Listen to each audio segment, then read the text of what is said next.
far northeast of Scotland, leave port for some of the cruelest seas in the world. Theirs is the most dangerous job in Britain.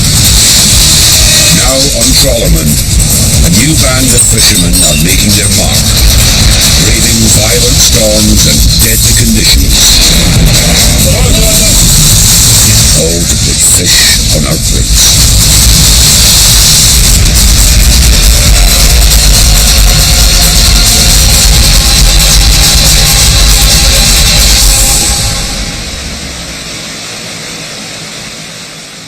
You broke my net.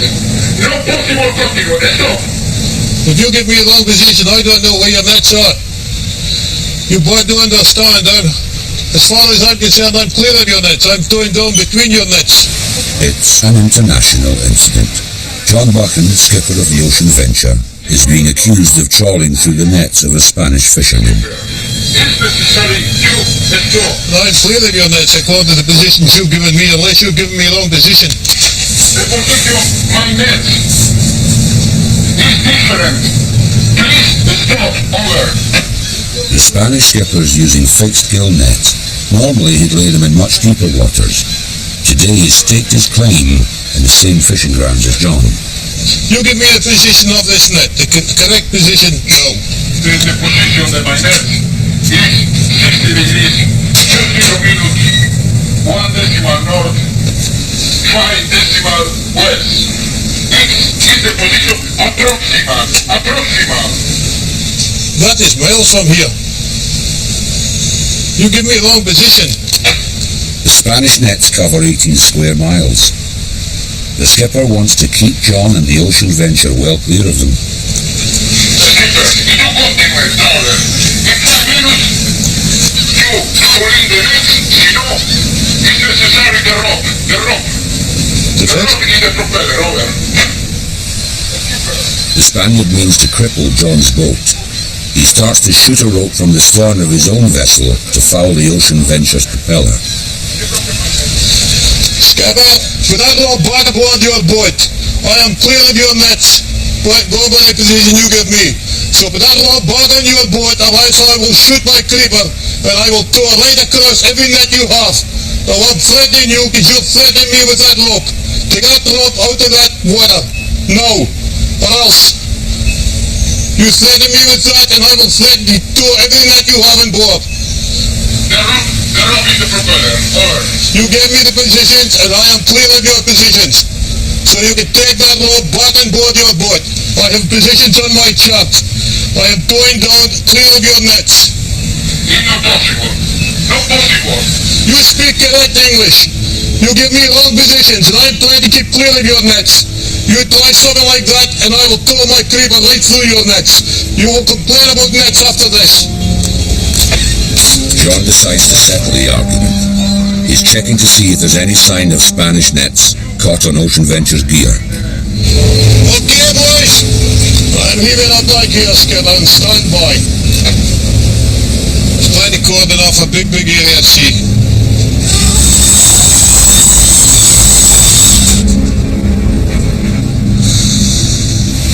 He gave me positions, I kept clear his positions, and then he says I'm throwing through his nets. It's ridiculous. Trying to work with people, they want to pick up the whole sea.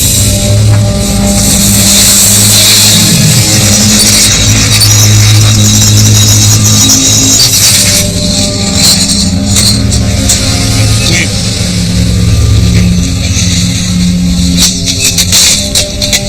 Skipper, you tell me don't write lies. I have hauled my net and there's no nets on my net. You told me lies. You broken the net number 3. You broken the net number 3. I am entitled to fish in this area as much as you, and I am clear of your nets. You just trying to keep the area for yourself. Don't tell me lies again. I hold up my gear for you, and no nets there.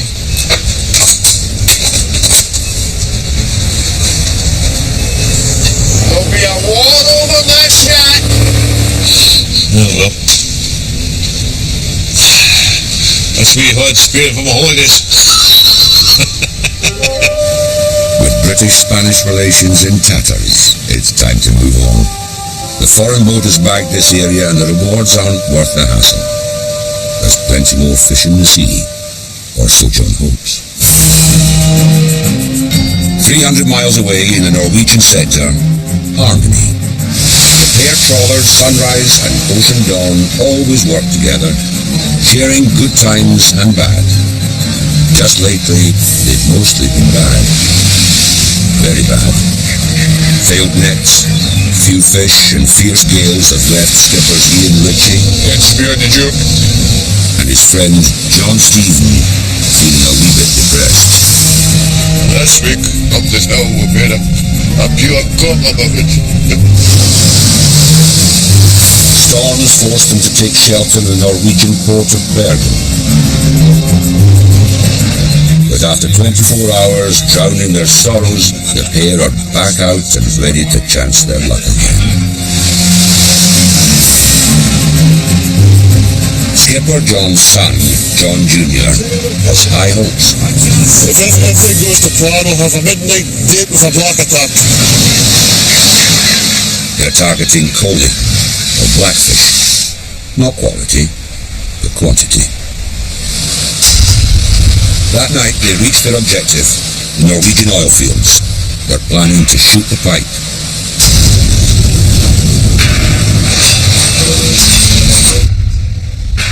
Clearly are attracted to the warmer waters around North Sea oil pipes.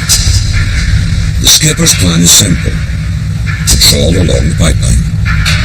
If we don't get a black attack, it's going to be very grim circumstances. Just one big haul of coley could turn the whole trip around for the two crews.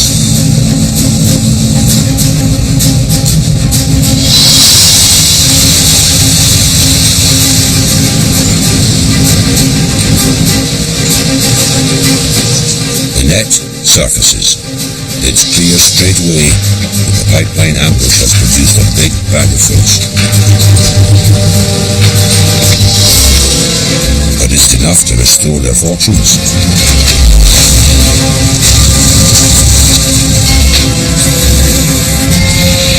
The coley pipe strikes again. 100 boxes. That's the most important thing. Between 200 and 300 boxes, I would say. In fact, they're both wrong. It's a whopping 350 boxes, their biggest haul of the year. There's such a huge amount of fish that the Ocean Dawn's hopper soon fills to capacity.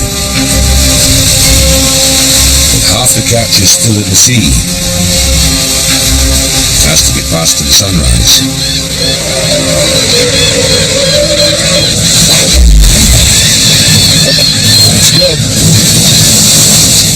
In no time, she's packed to the gunnels with black coley.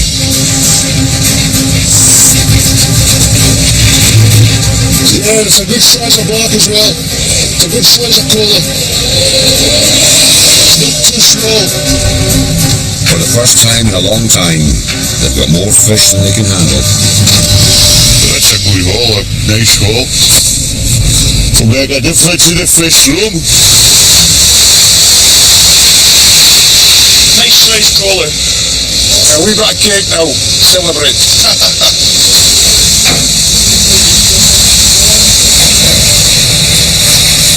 There are so many fish to gut that skipper John Stephen dons his oilskins to help the crew. Both crews will have to work all night to pack and process the catch.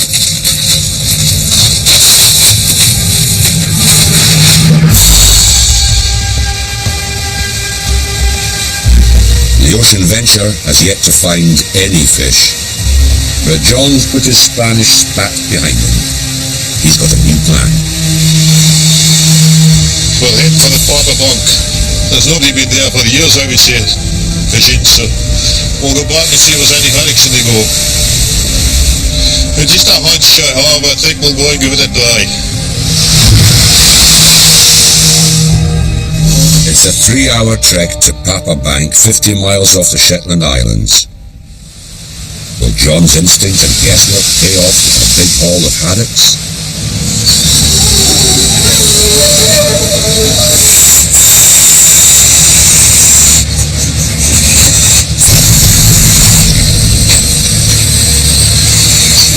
shame, what a waste of time.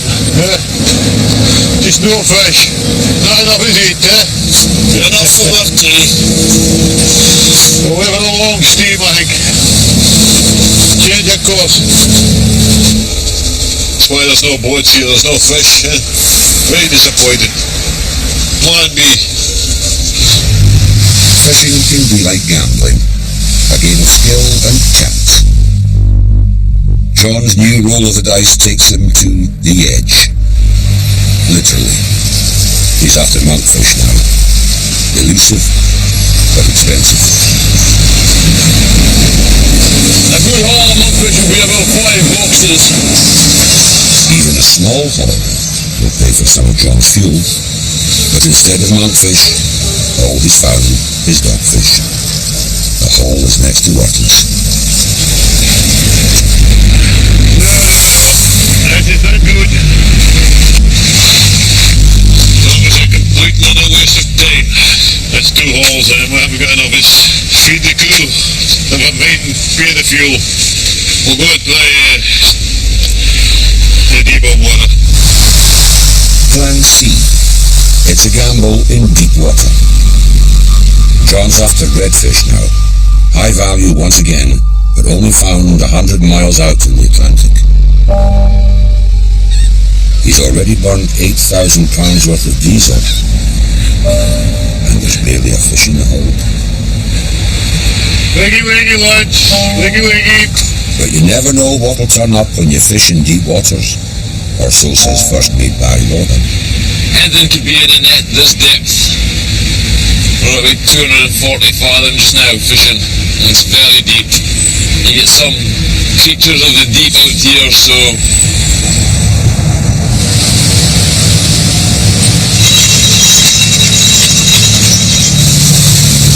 I think it's Argentines. And it's Argentines, they're not very expensive. We'll be disappointed if it's Argies.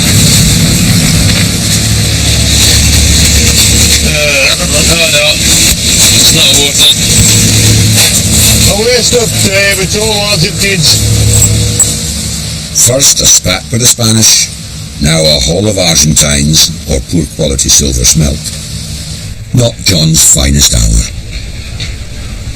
The trip is now £10,000 in the red, but John's still feeling lucky.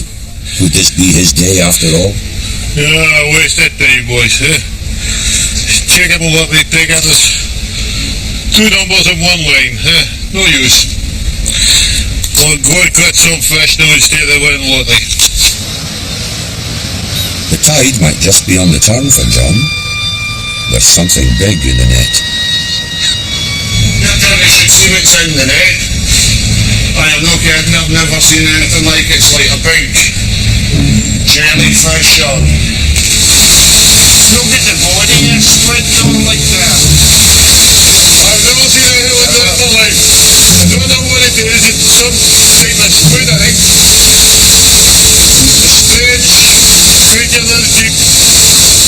It's actually a rare Atlantic deep-sea octopus, or Halothron atlanticus, nearly 2 meters long and female. Her gelatinous body is built to withstand the enormous pressures found 5 miles down in the deep ocean. Their diet is simple enough: crabs, sea worms, and prawns. Like the trawlermen, they live to fish. I've been to sea for 41 years. I've never seen anything like that. But even a deep-sea octopus won't pay Ocean Ventures' fuel bill. John's fishing mission continues.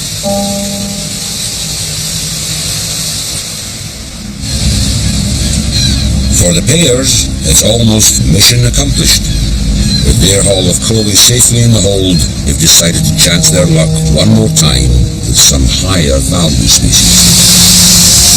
The weather's near perfect for fishing. Can anything go wrong?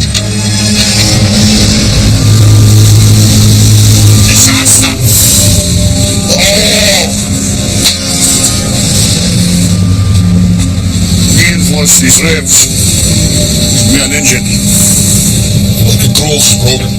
But no rears. It's just the engine's just idling. It's gonna get over. Yeah, Govey Dickens, never seen a drop like this, never. 6 years we've been together, we've never seen a trip like this, never.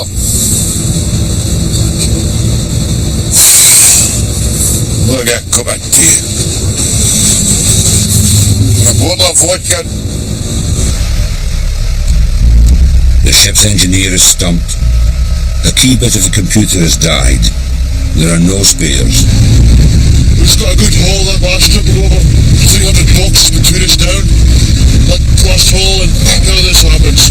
This trip has just been one unlucky trip from start. Weather, no fish. Bloody disaster. The whole trip is scuppered. What's more, Sunrise will have to tow the Ocean Dawn back to Peterhead. All 200 tons of it. One of the nicest days we've seen this trip, and else was getting towed again. It's going to take till tomorrow morning. It's 200 mile.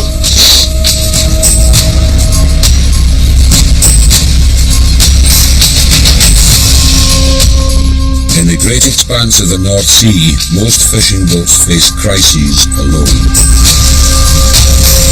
With pair trawlers, at least the problems are shared. The one advantage you've got if you're a pair team. You know, somebody to tell you when you get a problem like this. But there's one thing, very little more can go wrong this trip. That's one good part.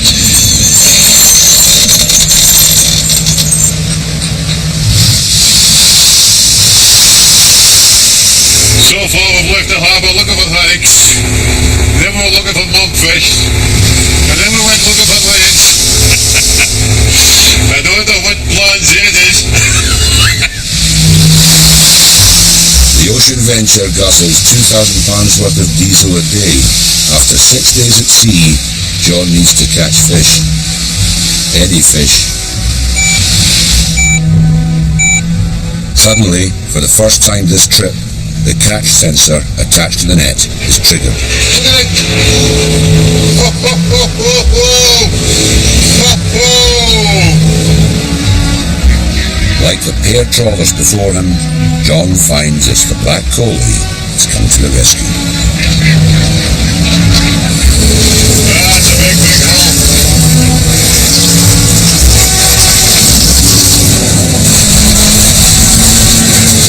That's what we came for, the catch fish.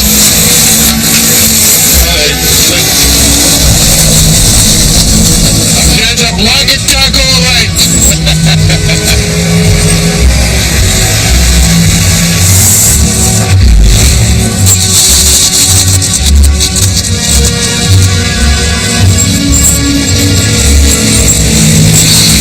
And there's more.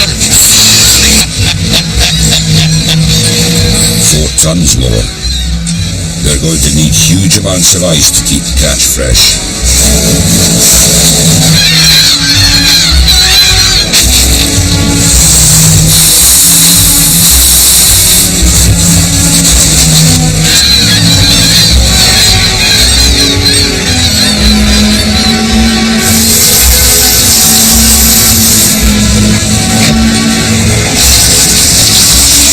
Problem with ice is we've got about 5 baskets of ice left in our ice ring. The ice machine's not keeping up. There's no point catching fish if we've got no ice. So I don't know what John's plan is like. Beats me, you need ice for the fish, so... John's oblivious to the meltdown below decks. After his fish famine, he's got just one plan now: to catch everything he can. Well, we're just going away to do the same again, I hope. It's going to be a long day.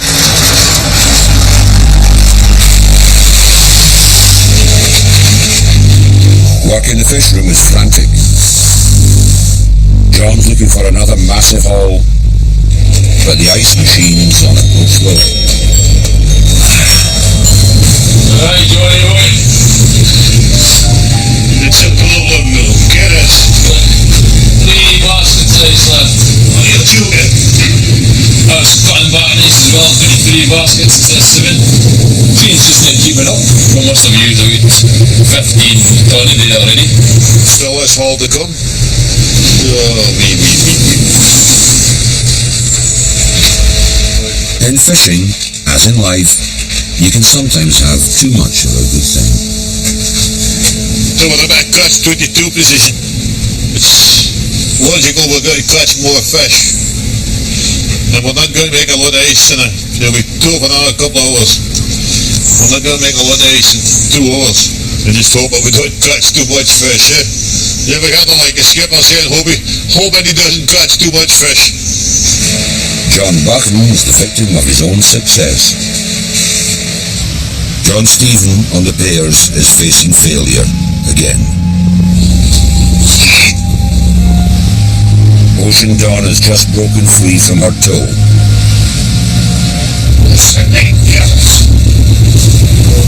One of the Ocean Dawn's reels.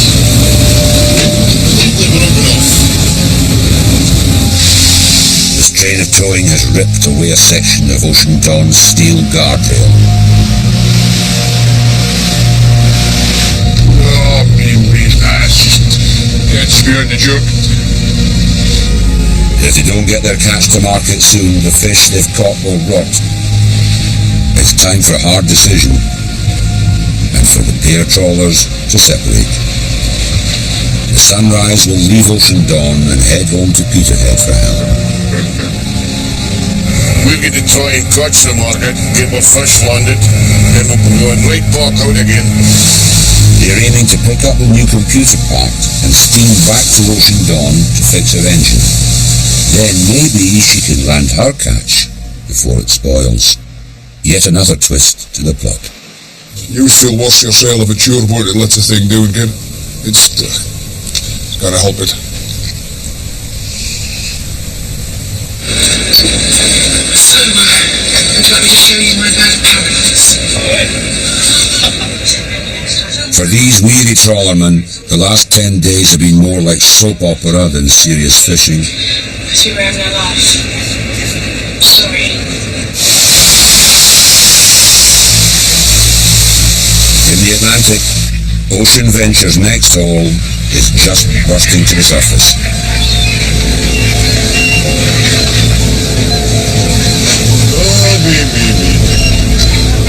It's massive.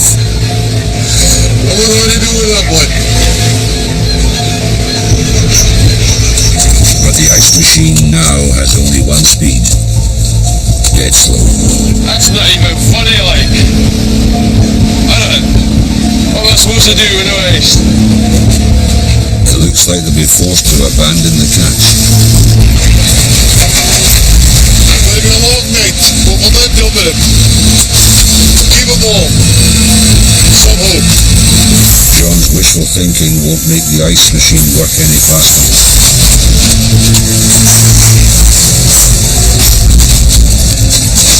It's not going to take long to finish this thing, I'll tell you that.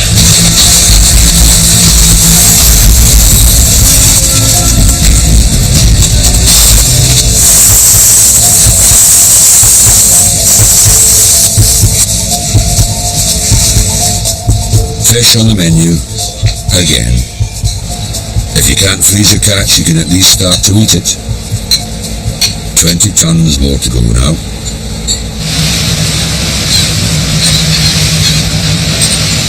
After abandoning her sister ship, the Ocean Dawn, the Sunrise has steamed through the night to get her catch into Peterhead Market. 4 o'clock in the morning, there's no other fishing in, so hopefully we'll get good prices tomorrow, even though the ship has been another. No time to lose. John wants to get back out again as quick as he can. Get them out quick and get away back out to pick up the game.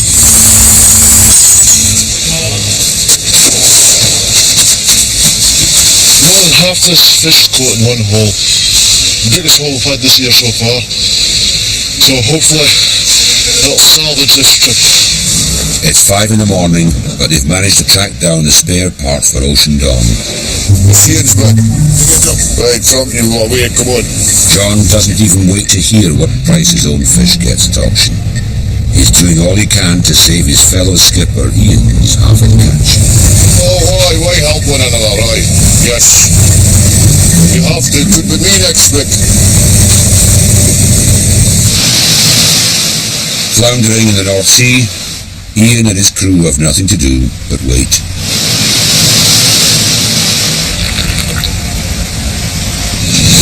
Hello! You hear me? John's agent calls with the price for the fish he's just landed.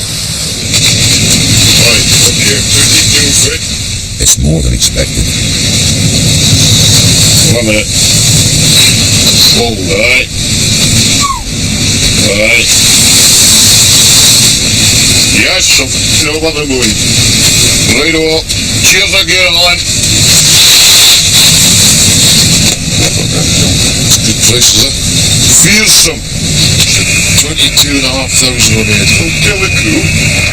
Aye, again, sir. Good news travels fast. 22,500, huh? That's a big price, Ed. 22,500. Oh, but no wonder it was a good price in the market for all the trouble we went through this trip and all the hassle. Oh, it was worth the engine, Mr. Stephen. I think we made a right decision. It's good something out of it anyway.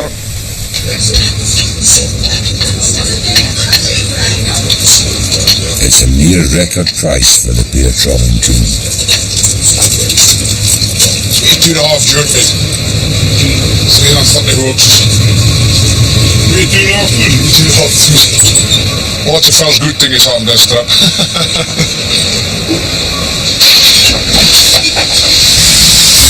On Ocean Venture, John Buckins managed to keep his cool. The ice machines finally caught up with the monster haul. Ice machine's made some ice now.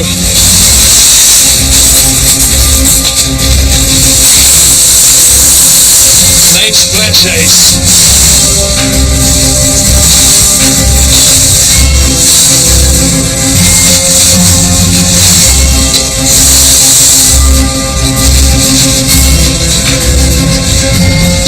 I knew they would get it, Darwin. Just all finished. Time to go home. See our girlfriends now then. Get a big cuddle.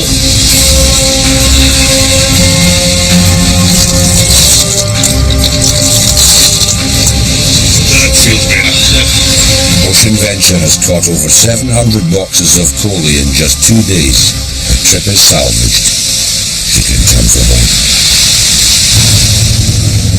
It's taken Sunrise just 24 hours to make the 300-mile round trip back to Ocean Dawn. I'd see it.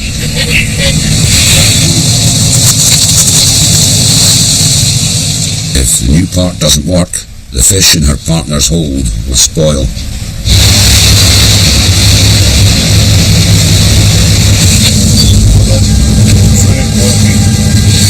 Wrapped tightly in plastic, the delicate computer part is their only hope. But first they've got to chance it in the North Sea.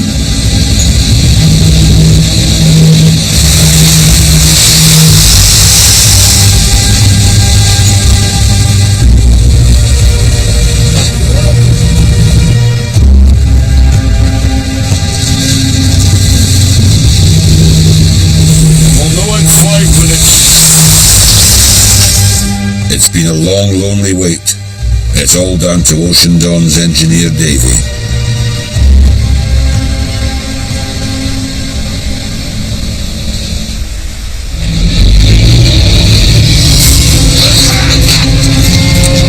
Right up, what's this? Right off. Bingo, what's her going? Cooking gas. Going home now. Sunrise out. Just magic. I've never been so happy to hear engine. Reunited, the pair trawlers head for home and a £50,000 payday for their combined catch. But the price of fish is a poor measure of the worth of the men who catch it. Hard work, comradeship and courage. These are the everyday currency for those who take on the North Sea as trawlermen.